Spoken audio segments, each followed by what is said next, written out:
શ્રી ગણેશાય નમઃ. જય શ્રી કૃષ્ણ. આજે આપણે બૃહદ ગૌરી વ્રત કથા કહીશું, જે ભાદરવા વદ ત્રીજના દિવસે આવે છે.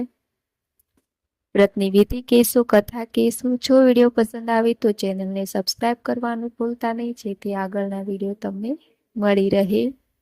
બૃહદ ગૌરી વ્રતની વિધિ. આ વ્રત ભાદરવા વદ ત્રીજને દિવસે કરવામાં આવે છે. આ દિવસે શાખા, મૂળ અને ફળ સહિત બોરીંગણી ગૌરી પાર્વતીના રૂપે લાવવામાં આવે છે. સંતાન પ્રાપ્તિ માટે આ વ્રત કરવામાં આવે છે. કથા. દ્વાપર યુગના સમયે પાંડુ રાજા રાજ્ય કરતા હતા. તેમની રાણીનું નામ કુંતી હતું. આ કુંતી પણ રાજાને ઘણો પ્રેમ હતો. રાણી 16 વર્ષની ભર જવાનીમાં હતા, છતાં પણ તેમને કોઈ સંતાન ન હતું. આથી રાણીનું મન ઉદાસ રહ્યા કરતું. રાજાએ પુત્ર પ્રાપ્તિ માટે ઘણા યજ્ઞો કરાવ્યા, ઘણા દાન પુણ્ય કર્યા, પણ તેમ છતાંય તેમને પુત્ર પ્રાપ્તિ ના થઈ. બંને ઘણા જ દુઃખી રહેતા હતા. એક દિવસ રાણીએ દુઃખી જોઈને પાંડુ રાજાએ પૂછ્યું, મહારાણી, આજે તમે બહુ જ દુઃખી જણાઈ રહ્યા છો. આનું કારણ શું છે? સ્વામી, રાણી બોલ્યા, મેં પૂર્વજન્મમાં એવા તે કયા પાપ કર્યા હશે કે ભગવાને મને સંતાનથી વંચિત રાખી છે. આ દુઃખથી હું બેચેન બની જાઉં છું. હે રાણી, આમાં તમારો કોઈ વાંક નથી, બધો જ વાંક મારો છે. માટે ખોટા વિચારો છોડી દો અને દુઃખી ન થાઓ. મહારાજ, આવું ના બોલો, મારામાં પણ ખામી હોઈ શકે છે. રાણી, આજે તમને સાચી વાત જણાવું છું. મને એક ઋષિએ શાપ આપ્યો છે. એમને શાપ આપ્યો હતો કે હે રાજન, તમને ક્યારેય સંતાન પ્રાપ્તિ નહીં થાય. પોતાની સંતાન નહીં થવાનું કારણ પતિને ઋષિએ આપેલા શાપ છે એમ જાણી કુંતી દુઃખી થઈ ગયા. મનની શાંતિ માટે રાણી પોતાના પતિની રજા લઈ પોતાના પિયરમાં થોડા દિવસો સુધી રહેવા માટે ગયા. કુંતી પિતાને ત્યાં રહેતા હતા ત્યારે એક દિવસ રાણીના પિતાને મળવા માટે મહાન ઋષિ વ્યાસજી પધાર્યા.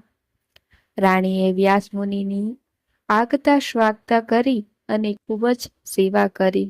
તેમની સેવાથી પ્રસન્ન થઈ મુનિ બોલ્યા, બેટી, તને કોઈ દુઃખ પીડાઈ રહ્યું છે? તું મને જણાવ તો હું એનો ઉપાય કરીશ.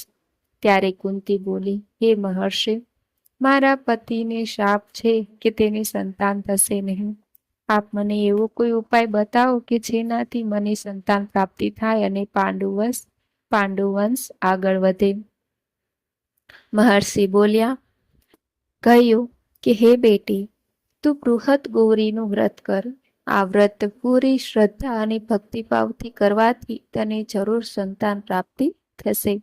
હે મહર્ષિ, હું આ વ્રત ચોક્કસ કરીશ, પણ મને એ જણાવો કે આ વ્રત કેવી રીતે કરવું? રાણી બોલ્યા, આ વ્રત ભાદરવા વદ ત્રીજના દિવસે રાત્રે ચંદ્રોદય વખતે કરવાનું હોય છે. એ વખતે વિધિવત સ્નાન કરવાનું હોય છે અને ત્યારબાદ મૌન પાળવાનું હોય છે. આ વ્રતના સ્નાન કર્યા પછી શુદ્ધ ધોયેલો, શક્ય હોય તો બિલકુલ નવા વસ્ત્રો પહેરવા. ત્યારબાદ 16 શણગાર સજીને સખીઓ સાથે શાખા, મૂળ અને ફળ સહિત બોરીંગણી લાવીને એનું ગૌરી પાર્વતી તરીકે સ્થાપના કરો. એનું પૂજન કરતી વેળા વિધિવત ચંદન, અક્ષત, ધૂપ, દીપ વગેરે કરવા અને શ્રદ્ધાથી પૂજા કરવી. પછી યથાશક્તિ પૂજન કરીને તેની પ્રદક્ષિણા કરવી. એ વખતે બોલું, હે દેવી, હું આપની શરણે છું. આપ મને આયુષ્ય, યશ અને સૌભાગ્ય આપો.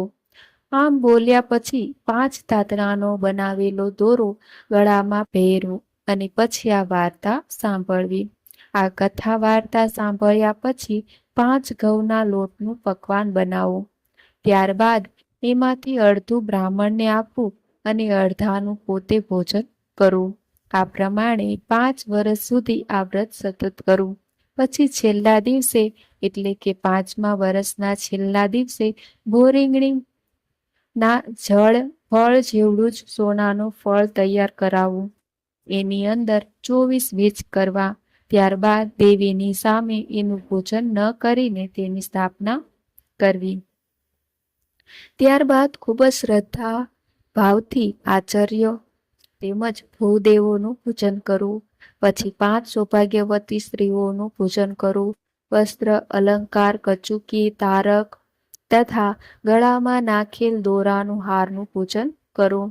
ત્યારબાદ સૂત્રથી વીટેલા વંશપાત્રમાં સિંદૂર, જીરું, સૌભાગ્ય દ્રવ્ય અને ઘઉંના લોટના બનાવેલા 5 ભોરીંગણીના ફળ રાખવા.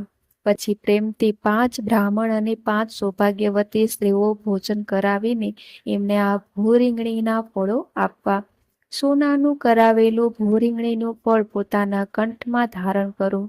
આમ આ રીતે વ્રત કરવાથી દરેક નારીને સર્વ મનોકામના પૂરી થાય છે.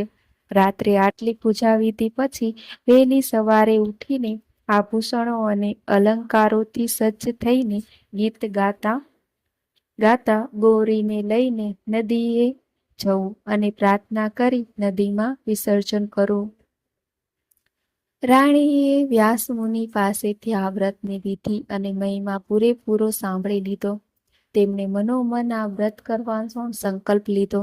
તે ભાદરવા મહિના પહેલા પોતાના પતિને ઘેર આવી ગયા. તેમણે આ વ્રતની વાત પોતાના પતિને કહી અને વ્રત કરવાની પરવાનગી માંગી. રાણીએ શ્રદ્ધાપૂર્વક આ વ્રત કર્યું. આ વ્રત કરવાથી રાણીની મનોકામના પૂર્ણ થઈ અને તેમને 5 પુત્રો થયા.